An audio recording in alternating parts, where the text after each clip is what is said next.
Nu, pirmoji pusėje buvo tų klaidų gynyboje ir jie įmetė 40 taškų, manau, tai yra per daug ir tikrai buvo vietų, kur galėjom ir subaudoti ir apsiginti, bet antroji pusė tikrai manau, kad neblogai gynėmės, neskaitant kelių nesusikeitimų ir kelių nesubaudavimų.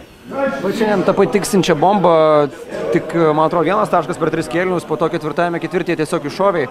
Ką apie tai gali pakalbėti?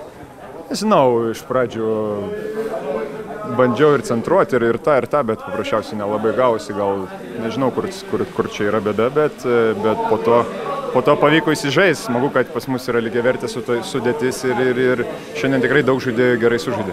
Kas momentais lėmė tokį lengvą chaosėlį Žalgirio žaidimą, atrodo, perindavo iniciatyvą, bet tokios... Nu tai va, tie galė, kai likėjo minutė 50 kažkas tokio, 4 kartus net kovojom kamuolį ir jie 4 atakas turėjo papildomas, taip dėl to ir prisivijo mus galė, jeigu būtume nusėmę kamuolį, ramiai užpuolę, būtų viskas išsisprendę daug anksčiau.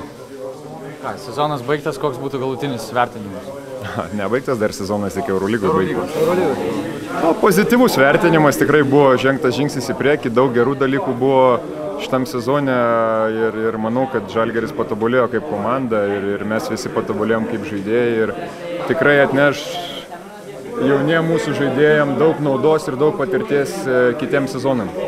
It was a real up and down game and they love to play in transition. Our defense wasn't great in the first half and they hit a lot of threes that we were risking and in the second half I think they dried up from three-point line and that was our game plan to risk a lot of their shooters and fortunately we were able to get some stops at the end, but it was a tough game.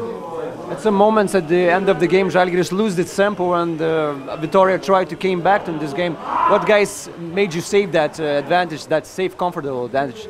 Yeah, I think you know, when a team's down 6 or whatever with a minute or 2 left, they're in desperation mode and they have athletes to try and swarm the ball and we panicked a little bit, but we were able to keep our composure towards the end and we were able to keep the momentum, I guess, and we had a little bit of enough a lead to win and we held on. So it was a big shot by Kevin, so yeah, it was a good win. I remember you talking before traveling to Vitória that you want and the team want to finish this season on a high note. Was this note high enough? Yeah, definitely. I think we deserve to finish on a win, and I think it wasn't our best game. It was pretty ugly, but to come away with a win away is always a good thing. What about those threes you were firing up today? Yeah, I know. I was on fire at the start, and then second half, I don't know what happened. But yeah, it was good to, you know, get in the game like that, and yeah, I'm just happy that we won.